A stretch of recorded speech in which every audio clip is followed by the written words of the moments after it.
మరి మీడియా మిత్రులకు ప్రెస్ మిత్రులందరికీ నమస్కారాలు తెలియజేస్తున్నాను.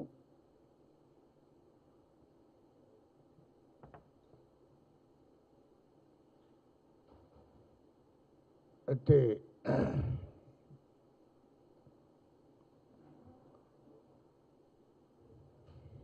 ఈరోజు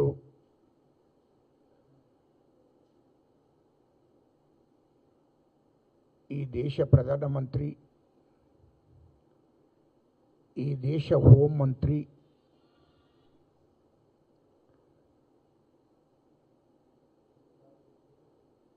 మరి ప్రధానమంత్రి దేశ ప్రజలను ఉద్దేశించి మాట్లాడడం జరిగింది. కేంద్ర హోంమంత్రి అమిత్ షా గారు పార్లమెంట్లో మాట్లాడడం జరిగింది. నోట్లకి వెళ్తే అబద్ధాలు మాట్లాడము మరి అది ప్రధానమంత్రి గారికి తగదు. వాస్తవ విషయాలు మాట్లాడుకోవాలి. ఎందుకంటే వాస్తవానికి ఈ దేశంలో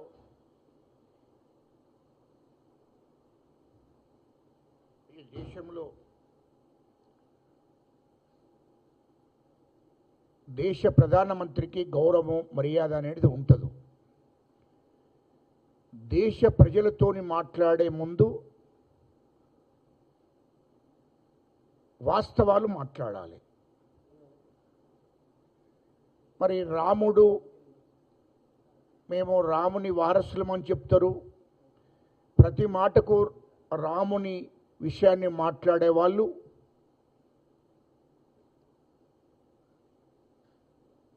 మరి ఇలా ప్రధానమంత్రి అబద్ధాలు దేశ ప్రజలకు, దేశ మహిళలకు చెప్తున్నారు అంటే ఆనాడు రాముడు కూడా అబద్ధం ఆడినట్టే కదా. మీరు మతాన్ని అడ్డు పెట్టుకొని, రాముడిని అడ్డు పెట్టుకొని హిందూ ఇజాన్ని, వాస్తవానికి నిజమైన హిందూ నరేంద్ర మోడీ కాదు. ఈ దేశం ఉన్నటువంటి బీసీలు, ఈ దేశం ఉన్నటువంటి ఎస్సీలు, ఎస్టీలు నిజమైన హిందువులు.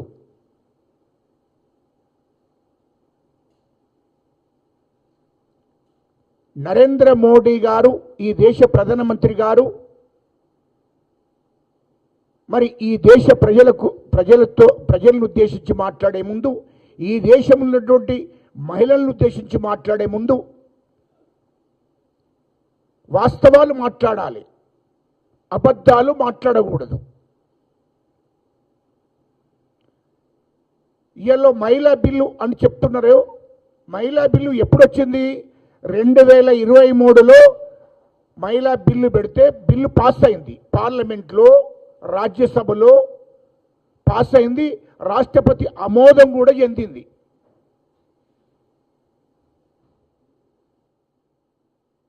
రాజముద్ర పడ్డది. అయిపోయింది. మహిళా రిజర్వేషన్ అనేది అయిపోయింది. మళ్ళీ అయిపోయినాక మొన్నటి రోజున మళ్ళీ మహిళా బిల్లు పెట్టడం ఏంటి అర్థం కాలేదు. మహిళా బిల్లు ఎక్కడ పెట్టారో? పార్లమెంట్లో పెట్టారా? వాస్తవాలు చెప్పుకోవాలి కదా. 3 బిల్లు పెట్టారు. ఆ 3 బిల్లు 5 మహిళలకు సంబంధించినవి కావు. దయచేసి మీడియా వాళ్ళు, ప్రెస్ వాళ్ళు కూడా మీరు ఆలోచన చెయ్యండి, అది తెప్పించుకోండి. పార్లమెంటులో ఉన్నటువంటి కేంద్ర మంత్రులు ఉంటారు, ఎంపీలు ఉంటారు. వాళ్ళ ద్వారా ఒక 3 బిల్లు పెట్టినాయి. ఆ బిల్లుకును ఈ మహిళా రిజర్వేషన్ బిల్లు దాంట్లో ఉందా? వాస్తవాలు మాట్లాడుకోవాలి.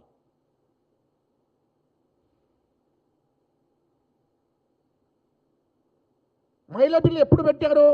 2023లో పెట్టారు. దానికి కాంగ్రెస్ పార్టీ, మా ఆది నాయకుడు రాహుల్ గాంధీ గారు, సోనియా గాంధీ అమ్మ, ప్రియాంక గాంధీ గారు, మల్లికార్జున్ ఖార్గే గారు, కాంగ్రెస్ హైకమాండ్, ఇతర ప్రతిపక్ష పార్టీ నాయకులందరూ కూడా మద్దతు చేశారు. ఏకగ్రీవంగా తీర్మానం జరిగింది. మహిళలకు ఖచ్చితంగా 33% రిజర్వేషన్ ఇవ్వవలసిందని చెప్పి నిండు పార్లమెంట్లో అందరూ మద్దతు చేశారు. ఏకగ్రీవంగా తీర్మానం జరిగింది పార్లమెంట్లో 2023లో. అదేవిధంగా రాజ్యసభలో కూడా ఏకగ్రీవంగా తీర్మానం జరిగింది. అన్ని పార్టీలు కూడా మద్దతు చేశాయి. కాంగ్రెస్ పార్టీ ముందున్నది మా సోనియా గాంధీ, రాహుల్ గాంధీ గారు. ఇటు పార్లమెంట్లో ఆమోదమైంది, అటు రాజ్యసభలో ఆమోదమైంది. రాష్ట్రపతి కూడా రాజ్యముద్ర వేశాడు. మహిళలకు రిజర్వేషన్లు 33% ఆమోదం అయిపోయింది. 23లో అయిపోయింది కదా, ఇప్పుడెక్కడిది?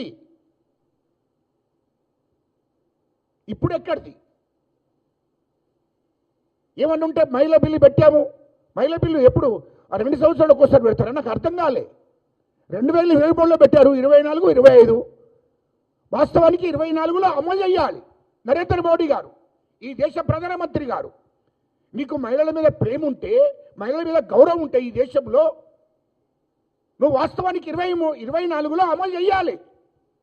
పార్లమెంట్ ఎలక్షన్లలో మహిళలకు రిజర్వేషన్ ప్రకారము 33 రిజర్వేషన్ ప్రకారము వాళ్ళకు సీట్లు ఇవ్వాలి. రిజర్వేషన్ అమలు చేయాలి. ఎందుకు చేయలేదు అని అడుగుతున్నాం మేము. అదేవిధంగా ఇతర రాష్ట్రాలలో ఎలక్షన్ జరిగినాయి. 23లో మహిళా బిల్లు అయిపోయిన తర్వాత 23లో 33% మహిళా బిల్లు అయిపోయిన తర్వాత ఇతర రాష్ట్రాలలో ఎలక్షన్ జరిగినాయి. ఎందుకు 33% రిజర్వేషన్లు వాళ్ళకి ఇవ్వలేదు? ఎందుకు ఆపారు? దీనికి చెప్పాలి బీజేపీ నాయకత్వం.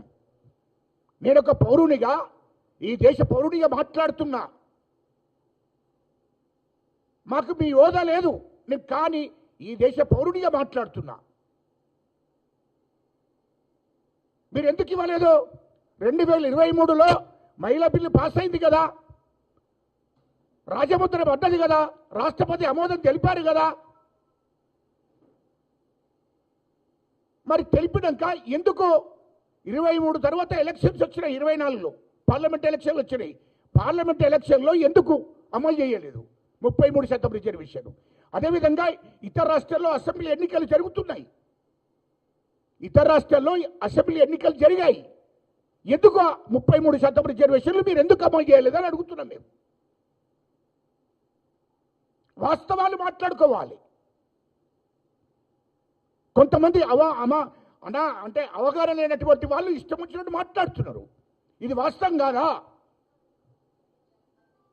ఆనాడు కాంగ్రెస్ పార్టీ, ప్రతిపక్ష పార్టీ నాయకులు, అధికార పార్టీ అందరూ కలిసి ఏకగ్రీవంగా తీర్మానం చేశారు 2023లో 33% రిజర్వేషన్ మహిళలకు. దాన్ని ఎందుకు అమలు చేస్తలేరు? పార్లమెంట్లో ఆమోదమైంది ఆ బిల్లు, రాజ్యసభలో ఆమోదమైంది, రాజముద్ర పడ్డాక ఎందుకు అమలు చేస్తలేరో దానికి జవాబు చెప్పాలి. ఇప్పుడు 2026లో పార్లమెంట్లో బిల్లు పెట్టావు. ఏ బిల్లు అది? ఏ బిల్లు పెట్టావు? డిలిమిటేషన్ బిల్లుకు దానికి ఏమి సంబంధం ఉన్నది? ఇంకా ఇతరత్ర బిల్లులు పెట్టారు. అంటే మొత్తం 3 బిల్లులు పెట్టారు. ఆ 3 బిల్లుకును మహిళా బిల్లుకు ఏమి సంబంధం లేదు. ఇష్టం వచ్చినట్టు దేశ ప్రధానమంత్రి ఈ దేశ ప్రజలతో అబద్ధాలు ఆడతారా? ఈ దేశ మహిళలతో అబద్ధం ఆడతాడా? దేశ ప్రధానమంత్రివి, ఈ దేశ ప్రజలు గౌరవించాలి. నువ్వు ప్రధానమంత్రిగా ప్రమాణ స్వీకారం చేసేటప్పుడే నేను అబద్ధం ఆడను, ఈ దేశం కోసం, ఈ దేశ ప్రజల కోసం నీతి నిజాయితీగా పనిచేస్తని ప్రమాణ స్వీకారం చేస్తావు. భగవద్గీత మీద ప్రమాణం చేశావు, రాజ్యాంగం మీద ప్రమాణం చేశావు. ప్రమాణం చేసి కూడా నువ్వు అబద్ధం ఆడుతున్నట్టు ఏంటి? ఈ దేశ ప్రజలను, ఈ దేశ మహిళలను మోసం చేస్తున్నట్టే కదా నువ్వు. నోట్లకి వెళ్ళితే అబద్ధం ఆడతాడు.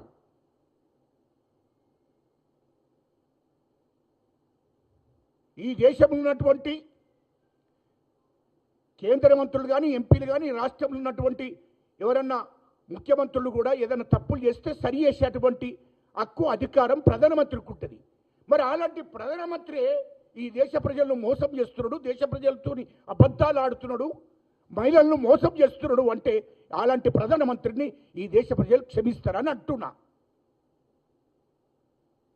ఇది కరెక్ట్ కాదు కదా. ఇయాల్లో వాస్తవానికి డిలిమిటేషన్ చేస్తున్నావు. దేని ప్రకారం చేస్తున్నావు? ఇందిరాగాంధీ అమ్మ ఆనాడు ప్రధానమంత్రి 71లో కుటుంబ నియంత్రణ పెట్టారు. దాన్ని నార్త్ ఇండియా వాళ్ళు అమలు చేయలేదు, దాన్ని సౌత్ ఇండియా వాళ్ళు అమలు చేశారు. దక్షిణాది రాష్ట్రాల వాళ్ళు అమలు చేశారు కుటుంబ నియంత్రణ. అమలు చేశారు కాబట్టి ఏం చేసేది ఇందిరాగాంధీ అమ్మ 76లో ఏం చేసేది? ఇంకా 25 సంవత్సరాల దాకా